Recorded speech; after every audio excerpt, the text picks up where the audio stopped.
This is a story about an amazing mother whose name is Laura Valdez, the mother of the SPC. Let me explain.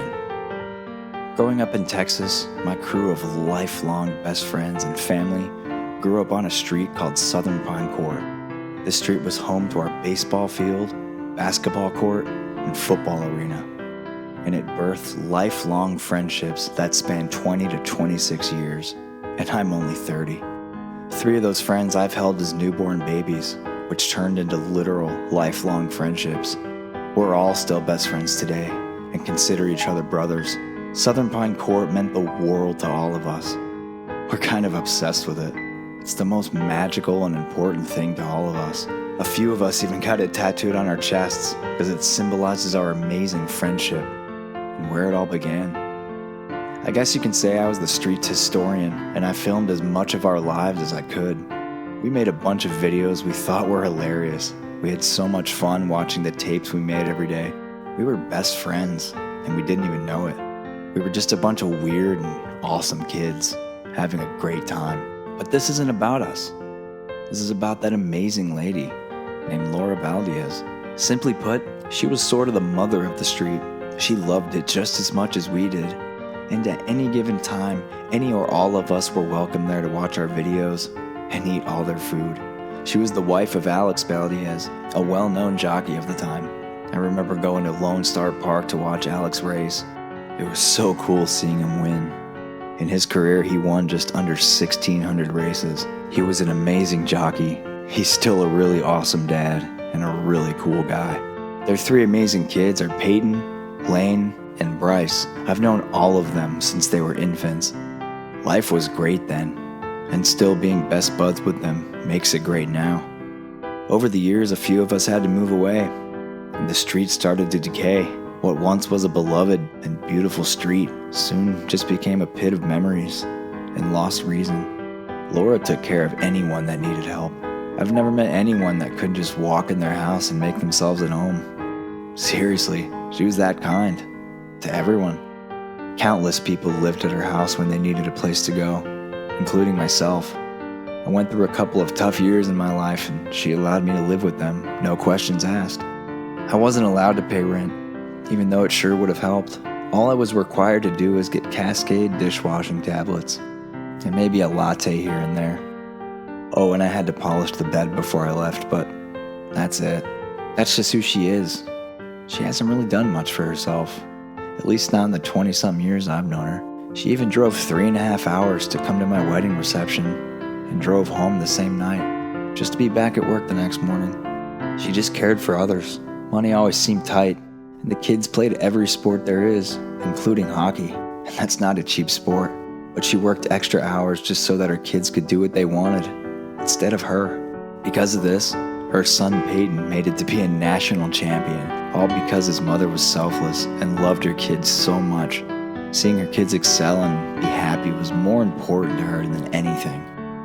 Laura's a God-fearing woman who's kind to everyone and does great things unto others. She truly loves her neighbor as herself, because that's what the Bible says to do. Everyone loves her. As long as I can remember, Laura was always trying to redo her house, always saying she would fix this or redo that. She always intended to, but it never truly got done. Again, because other people's happiness and her family were more important. And keep in mind, she does this with a smile on her face. She's actually content with everything. At least it seems that way. Booker T. Washington once said, "Those who are happiest are those who do the most for others." And that's so true, especially in Laura's case. She doesn't want for anything, but everyone wants something. And she just wants a home. I believe that she believes that one day all the things she wants to do will get done, but it probably won't. She just works too much, and a sad divorce didn't help. Without going into detail, I understand it was necessary and for the right reasons, but it still took a lot away from her financially and in every other way. It tore the foundation of the family up, and it made it harder to keep that house a home. When you don't have time, you don't have time. Everything quickly fell apart. Her home, which she held so dearly, quickly faded away and became too much for her to handle. She works from sun up to sun down. And the boys help out as much as they can, but there comes a point when you can't do everything. That gazebo she wants so badly in her backyard, she knows will be there one day. But only maybe one day. The fantasy of a stress-free future keeps her going. Maybe one day she'll get something she deserves. Maybe soon. Seeing how close she is with her boys, it makes a lot more sense understanding where her heart is. The relationship they have with each other is truly special and beautiful, a true example of what a loving family looks like. Now, if only they had a place to resemble the new chapter in their life. Some parts of the house are worse than others. However, the whole thing is drastically falling apart. Sometimes people need help picking up the pieces so that they can move forward. Sometimes there's just too much. So much to move and clean, no time to do it, and not enough resources to make it happen. Being overwhelmed makes it hard to make that first step. Everyone wants new carpet after 20 years. Maybe a new paint job? Let's face it, everyone needs help. God put it into my heart a couple years ago to do something for her to fix her situation, and to do something that would grant her a little relief that she so badly needs. Helping someone with a fresh start sometimes takes the help of the world to get going. I remembered that show Extreme Home Makeovers, but then quickly realized it wasn't even a show anymore. I didn't even think of crowdfunding till my brother mentioned it, and that's when the light bulb went off. I knew with the help of the kind hearts out there in the world, we as just a team of humans on this earth can make someone like Laura have a good day, a great day, and maybe we can give her that kind of sleep you get at night, where you know deep down in your heart that everything is okay, that even tomorrow will be okay. But as for tomorrow, she's gonna wake up at 5:30 a.m. and do it all over again. Here's the plan. She needs a new foundation. Basically, she needs new everything. She's had the same everything in that house since I was a kid.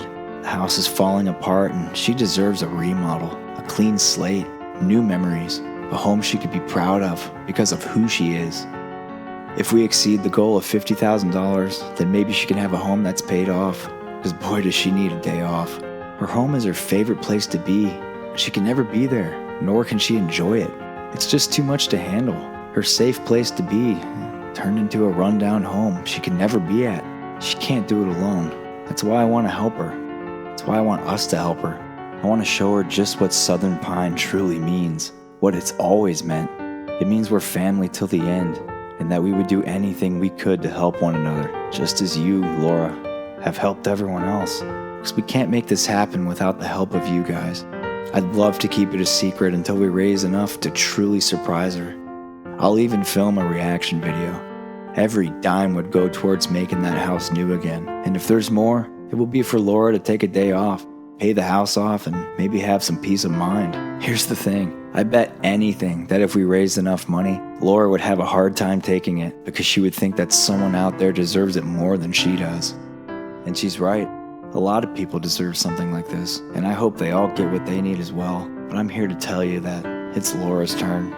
Let's give her a day that's about her, a day that's for her, a day that will turn into many more years of security, happiness, and well-being. No matter how big or small your donation is, it doesn't matter. I thank you ahead of time for helping make this come true.